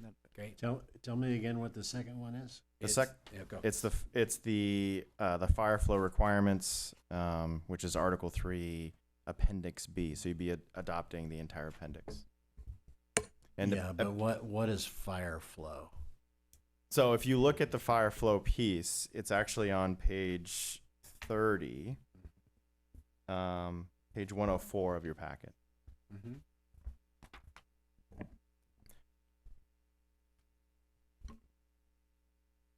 So Appendix B talks about areas without water supplies. So for information regarding water, I'm just reading it verbatim here. Mm-hmm. Supplies for firefighting purposes in rural areas in which adequate and reliable water supply systems do not exist The fire code official is authorized to utilize NFPA, which stands for National Fire Protection Thank Agency. you. 1142 or the Ventura County Wildland Urban Interface Code. And then the section added to read as follows, which is B103.4, inadequate water purveyors. I think that's actually the point that we were looking at. Okay, so Yes, right. new buildings and uses requiring a water demand, I'm reading it verbatim once again, domestic and or fire flow shall not be permitted. So I asked the question before we started the meeting about that exact section, which is B103.4. And so Cliff Notes is, it's stating a new structure being built that increases the demand on an already inadequate water system will not be allowed. Casitas municipal water is an adequate system, so more than likely will not be an issue in the city of Ojai. Thank you for saying that, because you could read it as no new building is allowed. But that's incorrect. That's clearly not what it's trying to say. It's trying to say, so if there's already an inadequate water system, Mhm. we don't want to approve a new structure that's going to put more demand on that system. But being within the city of Ojai, Casitas municipal, they don't foresee that issue occurring. And could I just do a quick follow-up question? Of course. Casitas has to give a will serve, correct? That remains the same, correct? That's correct. Thank you. And we would recommend a slight adjustment of language to match that intent if the Mhm. council moves forward. Mm-hmm. So the thing, just so we're clear, the thing about the zone 0 that the supervisors were bringing up was that from their language, there would be something like on the order of 60,000 additional parcels that would have to be reviewed, and there's no funding or staffing for that at the moment. So, Mr. Whitman, I was commiserating, I guess. I was saying, if we were to adopt what we see in front of us tonight, and then the state were to become more flexible in some ways, my question to Mr. Seibert and also to the chief here is, we would all be able to respond then accordingly. Like we're not tied to this if the state is to deem something else. Please correct me if that's incorrect, but. No, Yeah, go ahead.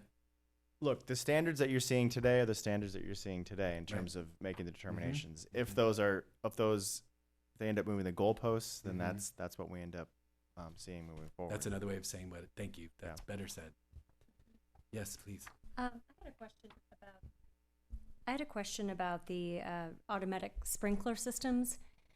Do those tax the overall water supply if every new building has a sprinkler system, or are we talking about sprinkler systems just for group or multifamily units? It's for every new building. It's all new. Okay. Yeah, it's all new construction. I would say they don't tax the system as long as all the heads aren't going off. Mm-hmm. No different than hydrants being open, your garden hose, bathtub. Mr. Seibert, I'm trying my hardest to remember. I'm pretty sure I was in the room, but I can't for sure remember. But why was this not approved in the past? Do you recall? Because there were questions and concerns as to the fire flow question. Mm-hmm. So 2022, 2023 maybe, before Mased retired, he brought forward some information, brought forward the fire sprinklers, which had previously not been adopted by this city and were adopted by this city, which included basically, for in any kind of a summary, an addition of 1,000 square feet, or if you're adding more than 50% of the square footage of an existing structure. And that was adopted? Yes. There were also prior concerns in 19, and particularly hard fought in, 16, was over 2 or 3 applications that were on the table at the time, and a series of, call it, jurisdictional power fights between then city leadership and then county leadership.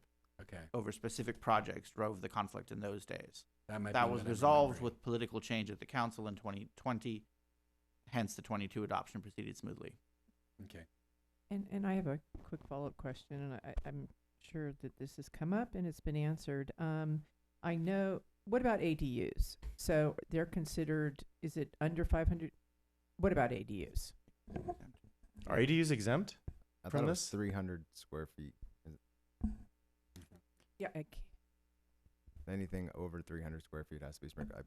but I'm not exactly. I'm not gonna. Don't quote me on that. The state adopted a certain ADU sprinkler exemption, and they just amended it again. That takes effect January 1st of next year. And I confess I don't have the new amendment in my head.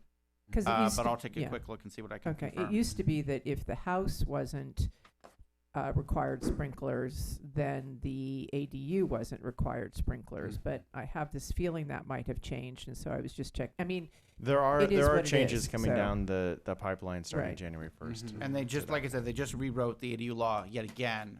And Right. I haven't memorized the new law yet. But it's a state law, so it is what it is. Whatever it is, we weren't proposing any amendments to the ADU Right. rules. Okay. Thank you.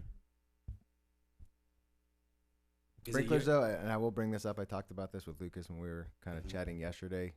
Unfortunately, there was damage to the Ojai farmhouse, but when you think about the response and the amount of apparatus we have in the Ojai Valley, Oakview, the sprinklers do keep that fire smaller until the apparatus can get there and actually find out where it's at. And that was a unique fire that was in a void space, and if it wasn't for that sprinkler system, I think the damage to that farmhouse would have been significantly more. The inn recently you're talking Correct. about.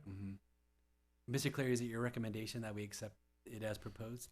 I would recommend that we're not trying to, it's not a money scheme. We're trying to protect and make things safer. And Yeah. by implementing some of these things, even just the fence thing, it was already approved. We're just changing it from perpendicular to 5 feet. They took the perpendicular out. So now if there's a small side yard that the fence runs 5 feet away from the building, it doesn't say perpendicular. So it's not talking about the gate. It's talking about the fence in general within 5 feet. I'd recommend it. Again, it's totally up to you guys. And if you don't accept these ordinances, then we can't enforce them in the city of Ojai, which makes it weird for the prevention officers. But I think we're all in line with trying to increase the safety, the values at risk, save lives. I think these are small things that I think are super important for when it comes to fire suppression, from us responding to it, and then also assisting with our prevention officers. So can you answer from that perspective that you just mentioned? Because, one of my concerns is that we have continuity between county unincorporated and the city have, relatively similar standards unless there's a good reason not to. So are the things that we're being asked to adopt tonight already adopted for the county? The county adopted these on the 14th, and Santa Paula City adopted it last week. The other cities have not have it addressed to that yet. The answer sounds like yes then. Yeah. So that's where we're at. I asked those questions. So last week, Santa Paula adopted these in the county on the 14th. That's useful.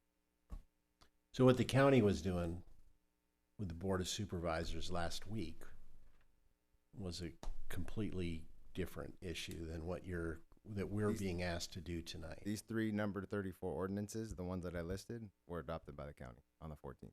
Right. It was the general zone zero requirements that their language was they're looking for more than the one size fits all. Yeah. Which I think us as a department are still trying to figure out how we're all going to address all these different Right. Yeah. So if I understand correctly, the city doesn't have an enforcement officer who would go out and do this. We rely upon the county to do that work.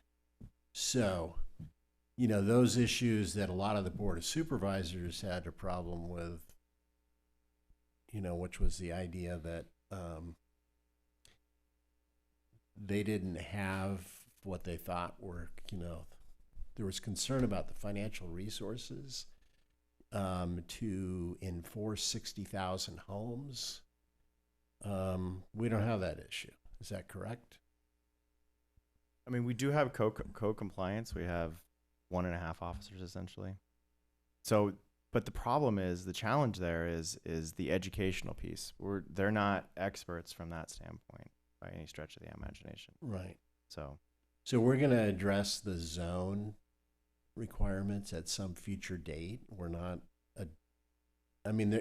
part of that's going to be law, but how you enforce it hasn't been settled by Sacramento yet. Not even the landscaping is more of a guideline right now, and all the true stuff that they want hasn't come down to the county level. And I look at it like this. I was talking about him. When we look at the zone zero and landscaping options, using your city facilities as an example is the perfect way to start educating, along with doing community meetings or seminars. But if you could take the buildings around here and start zone zero and have examples with fences, you're using your facilities to set the example and give people options of what they could look at. I've been talking about this with homeowners associations, and then start the community meetings and getting more people educated with the Fire Safe Council in conjunction to go out and do those home inspections. I think it's going to take a team to do this, which includes the fire department, community members, cities, to kind of make this kind of go forward, honestly. Because we talk about the financial for just having inspectors to do it. We already have a hard enough time completing our 100-foot inspections with with how many we have throughout the county. And then you talk about the funding that each resident's going to have to come up with to figure out the zone 0. Okay, so one of my big concerns in reading through is that there was a lot about trees, and I'm thinking about oak trees. And like there was a rule about the canopies needed to have separation, and my first reaction is I want to hear from our arborist, and I want to hear from Ojai Trees, which is a nonprofit here in town, and is this healthy for those trees, and what do we do about that? Is that in front of us tonight, or is that negative? It's not in front of us. The 3 things that we're talking about tonight that we want you guys to adopt are the things that are more stringent than what's coming out from the state fire. So can I try to figure this out again? All of this stuff is de facto. We need to adopt it, except for the 3 things that we're being asked to look at. Is that correct? Everything is going to be adopted, whether we want to adopt it or not. Right. These 3 items are the most stringent. Right. They go further. They're the supplement. So we can, yes, we don't want to, yes, it's confusing. Yes, we don't have money. Yes, people aren't going to understand it. Yes, we don't have inspectors. The state is getting all of this feedback. But the way it stands is this is the regulations, and it will be up to the state to take all of this feedback and decide if they're going to adhere to it or fix it or rewrite. There's the cleanup laws that always happen after you have an initial. So, but that's not our purview. That's not anything. I mean, we could write a letter. We could basically put our own opinions to the state, but we can't in any way change this. Neither if we say, no, we're not going to adopt it, is that even possible? Right. It's adopted. Yeah. It is right. Okay. You're saying no to these 3. Right. It's just those 3 things. If we have problems with everything else, the only thing we can really do is write letters or make protests, as the Ventura supervisors did, as probably many places in California will do, to bring forward the difficulties in implementing this. But as far as adopting it, it is not within our choice to adopt it. You're saying it well. Okay, so And I appreciate that. We're as confused and trying to understand how it's going to be rolled out, and I could see that this still might be effective with some more lag time to get. Yeah, and they always readapt. The laws always get readapted. There's cleanup laws. They didn't foresee things. Blah blah blah. And I know that, having talked to you, having talked to many other fire experts, you're as confused as everybody else, and you don't have the money to do it. And there are all those problems that need to be brought to the state. But that does not preclude us or give us the option not to adopt them. We got it. Okay. Also, okay, so one thing to your question about the oak tree, I actually saw I can't find it in all of my notes and underlines, but the oak trees, it's my understanding that the oak trees are they're considered that actually that was one of the positive things about the code, is that it does protect the oak trees, that oak trees are considered okay. They're considered fire resilient. Yeah. I think Right. the trees is a density, and so when we're looking at canopy to canopy, it's no different than the ladder fuels getting into a tree, and it runs no similar to house that happens in the Palisades. It's thinning out the density of those canopies. It's not removing the tree; it's just the density. How closely connected are they? It's page 123. Existing protected oak trees shall be trimmed to provide a minimum 5-foot clearance above the roof and 5 foot to the side of any new building or the additional portion of an existing building. But we're not adopting that. Nope, I was just pointing it out. It's just part of the. Right. It's part of our information packet. Yeah. Packet that has me totally like. Well, we were all the doing squirrel that. chasing That was a lot of information. The heart of it is that's what has already been adopted by the county. Right. It duplicates state law. Yep. So before we get into public comment, can we just go one more time through the three things that we're asked to adopt? So I have a in the staff report. You want me to read my cliff notes, Lucas, or are you going to go line by line? Yeah, so But actually I the- could read from the staff report. I So know, but these are okay. So sprinklers. it's a summary, yeah. So Article 3, Section 903 adopts building standards related to automatic fire sprinkler systems. Article 3, Appendix B, adopts building standards related to fire flow requirements, which is, yes. And then Article 4, Section 604.11, adopts building standards related to combustible fencing. And it, as Nick had mentioned, it's more about the connection piece than it is about. Let's take a. I have one public comment card, and it's Renee Roth. Oh, she left. Anybody online? Nope. No raised hands on Okay. Zoom, Mayor. Not Larry? Can I ask a quick question? Yes, please go. So how, so I'm assuming that the city is going to have to do some work to be in compliance with this. Is that correct? Like that we're not in compliance with this code? You mean the city's buildings Yeah. as a landowner? Yes. Yes, we'll have to make some improvements. I would note most of this applies to modified buildings as opposed to existing buildings. But we are in process of continuously assessing our own fire compliance and beyond minimums, how to be more resilient. That was your question about our own property, the city's properties. Okay. Because I read some retrofit pieces in here as well, and so I mean I'm sure that will come back in another conversation. But I'm just aware of that there will be costs in terms of what we need to do to be in compliance. The interesting piece to your question, I think it's a good question. I think it also leads to what Nick was talking about as being an example for the community to a certain degree. It could feed into that workshop piece as well. Is anytime that we're doing any of these retrofits, the budget's going to come to this body for review and consideration. So at that point, we can really start honing in on why and where and how in terms of how we look at that. So. And to sort of bring together our tree ordinance and the sort of regulations and or descriptions for how we look at the oak trees here, we should, I think, dovetail those so that, I mean, we can, just so that each is pointing back to the other. Yeah, that's a good point, because I know I've been working closely with a local arborist on revisions to and updates to the code as this body had asked for. And I think after reviewing this, I'm probably going to bring him back on and say, let's take a closer look at some of these other fire related matters. Okay. Yeah, and obviously, you know, we're always welcoming to be more stringent if possible.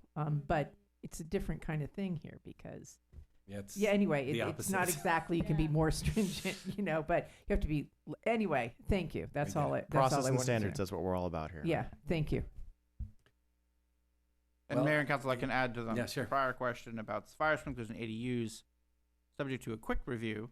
Well, our memo is forthcoming. The new rule is that the same as before for ADUs and junior ADUs now added. If the primary dwelling requires sprinklers, then the ADU shall have sprinklers. If the primary dwelling does not require sprinklers, then the ADU need not have sprinklers. Which generally maps to, is the house existing or not? All new houses require sprinklers, so if you're building a new house and ADU together, will be sprinklered. If an existing house and you're only adding an ADU and you're not otherwise modifying it, then you probably don't need sprinklers. I say probably, not certainly, because there are a number of factors about what else is going in the project that will be please come up the detail, and perhaps our building official could add more on that front. On the microphone, I believe that it's still at 1,200 square feet, no matter what. If the ADU gets 1,201, trigger sprinklers, but you're adopting sprinklers no matter what. Isn't that for up for Well, it's a- modifications? Yeah, with the modifications asterisk? are 1,000 or 50%. So. Right. If an 1,000 ADU square is feet or 50%. under those two triggers, then so you the would ADUs still don't fall under the every building rule. Yeah. Right. Okay. It's new construction and it's Sizable addition. modifications or that are greater than how many square feet? That create a trigger, exactly. Yes. So otherwise, sprinkler rule remains exactly the same. It sounds like it, and that would be the same rule that was adopted in 2016. So okay. And the only difference in the state law is it extended the protections to JADUs too. I'm feeling comfortable to adopt these. Yeah. Thank you guys. Sorry, Oh, prevention was. well, let us vote on it. We don't know what's I going to just happen. wanted Don't to thank say- us Thanks yet. for listening to me. I'm not the prevention officer, so I appreciate it. Thank you. Thank you so much, Chief. We appreciate you. Thank you. Yeah, very much. Well, I move that we adopt, let's see, I want to say it the way you guys, Articles 3, Section 903, Article 3, Appendix B, and Article 4, Section 604. Is that sufficient? Yes. Okay. Yeah, and I'm just going to make one comment. Please. That a lot of times I complain that we didn't get enough information. Not tonight. You know, it's probably good that I have this information, but it took me down a path we didn't need to go. It confused the issue, actually, for me, too, because I spent a lot of time thinking about zoning, about the Zone 0. Yeah. Anyway, I need a second. Second. Okay. Ready All for right. roll call. Thank you. Mayor. Councilmember May. Yes. Mayor Gilman. Yes. Councilmember Rule. Yes. Mayor Pro Tem Lang. Yes. Councilmember Whip. Yes. Motion passes. Okay. It's 7:56. Whoa. What else do you want to talk about? Well, we talked about this last time, but council member reports, I know I have a couple things, they're small, but happy to hear other people. Yes. Yes, go. So I have one, and that is that next week I will be attending the transportation conference and learning all about different transportation options and how to enhance public transportation in our community. So I'll come back with lots to report, I'm sure. Just a few things. As I mentioned before, there is a student council that meets here. The next meeting, I believe, is November 12th. All are welcome to attend. We are involving lots of other schools in a Martin Luther King event, which will be January 19th in the Bowl. First time in the Bowl. That's really great. But a lot of nonprofits and all the schools will have some participation in that. There was a great storytelling festival that just happened this past weekend, and Taste of Ojai. Both were really well attended. And then our film festival is coming up. And then there's more in the water adjudication. We're seeing that develop. There'll be more to bring to this council at some point. So things are moving along. It's very slow, but there'll be more to talk about. Okay, so I think I requested that we be more proactive about reporting what we're doing on boards. And so I'm on the Ventura Regional Sanitation District Board. The biggest issue there is that the Tolan landfill has a life expectancy of about 10 years. That's based upon the current flow of trash.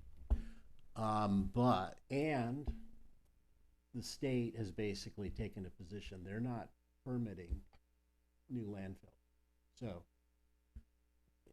somewhere down the line, there's going to be a big decision about that. But we are conducting a study about whether the next canyon over from Toland can be annexed.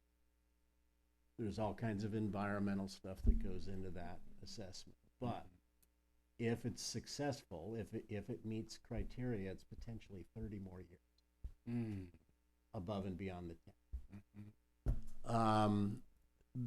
On the Ojai Groundwater Basin Board, the biggest issue we've been dealing with is that we're a little tiny district. We get our money from people who have wells. but the state has all these huge reporting requirements. And we have a pretty stable basin, and we're trying to get relief from the state to say, if we can demonstrate that we're a stable basin, do we really have to spend, $25,000 every few years to provide documentation? And then the other thing is that we require anyone who has a well within the basin to have, not only a permit, but monitoring devices. And not everybody has complied. So we spend some time on enforcing compliance on folks who have not reported or don't have monitoring devices. And then finally, I'm on the Air Pollution Control District Board, and